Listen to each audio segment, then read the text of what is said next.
আজকে আমি আপনাদের সম্মুখে আল্লাহ তাআলা ধ্বংস হবেন না এবং তিনি ক্ষয় হবেন না এবং তার ইচ্ছা ব্যতীত কোনো কিছু সংগৃহীত হবে না সেই বিষয়ে আলোচনা করব ইনশাআল্লাহ।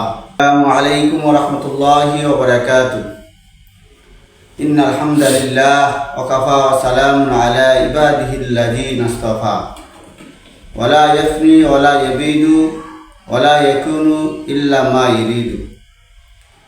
আজকে আমি আপনাদের সম্মুখে আল্লাহ তাআলা ধ্বংস হবেন না এবং তিনি ক্ষয় হবেন না এবং তার ইচ্ছা ব্যতীত কোনো কিছু সংগৃহীত হবে না সেই বিষয়ে আলোচনা করব ইনশাআল্লাহ। আল্লাহর সব সৃষ্টি ক্ষয় ও ধ্বংস হচ্ছে এবং সব কিছুই একসময় ধ্বংস হয়ে যাবে, কিন্তু আল্লাহ তাআলার সত্তা ক্ষয় হবে না এবং ধ্বংস হবে না। সুতরাং আল্লাহ তাআলা ধ্বংস ও ক্ষয় হবেন না। যেমন পবিত্র কোরআনে ইরশাদ রয়েছে, কুল্লু শাইইন হালিকুন ইল্লা ওয়াজহু, আল্লাহ তাআলার সত্তা ব্যতীত সব কিছুই ধ্বংসশীল। অপর একটি আয়াতের মধ্যে রয়েছে, কুল্লু মান আলাইহা ফান ওয়া ইয়াবকা ওয়াজহু রাব্বিকা যুল জালালি ওয়াল ইকরাম, ভূপৃষ্ঠের সব কিছুই ধ্বংসশীল, তা আর আপনার মহামান্বিত ও মহানুভব পালনকর্তার সত্তাই চিরস্থায়ী। সুতরাং দুনিয়ার সব কিছু ক্ষয় ও ধ্বংস হয়েছে এবং ধ্বংস হবে, কোনো কিছু চিরস্থায়ী বা চিরন্তন নয়। একমাত্র আল্লাহ তাআলার সত্তাই চিরস্থায়ী ও চিরন্তন। এটাই সত্যিকারের মুমিনদের আকীদা।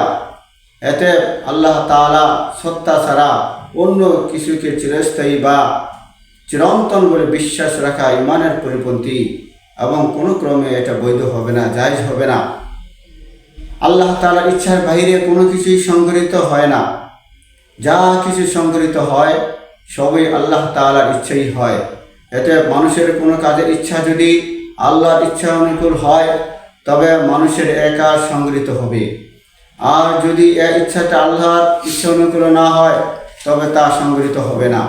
যদিও মানুষের শত ইচ্ছা থাকে, যেমন পবিত্র কোরআনের মধ্যে ইরশাদ রয়েছে, ওয়ালা ইয়ানফাকুম নুসহি ইন আরাদতু আন আনসালাকুম ইন কানাল্লাহু ইউরিদু আইয়ুইকুম, আর আমি তোমাদের নসিহত করতে চাইলেও তা ফলপ্রসূ হবে না যদি আল্লাহ তাআলা তোমাদেরকে পথভ্রষ্ট করতে চান। তাহলে উপরোক্ত এই সমস্ত আয়াত ও আয়াতের মাধ্যমে এটা স্পষ্ট হয়ে যায় যে আল্লাহ তাআলা যা চান তাই হয়। মানুষ যা চায় তা সংগৃহীত হতে পারে না, বরং মানুষের যা ইচ্ছা আল্লাহর ইচ্ছা অনুকূল হয় তাই সংগৃহীত হবে, অন্য কোনো সংগৃহীত হবে না। এটাই মুমিনের আকীদা। এটা বিশ্বাস করতে হবে আল্লাহ তাআলার জাত এবং সত্তা চিরন্তন সর্বদা থাকবে।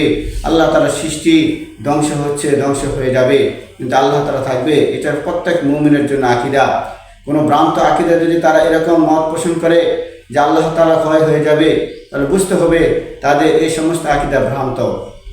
আশা করি আমরা সকলে এটা বুঝতে পেরেছি। আল্লাহ তাআলার জাত এবং সত্তা চিরন্তন, যে সর্বদা থাকবে।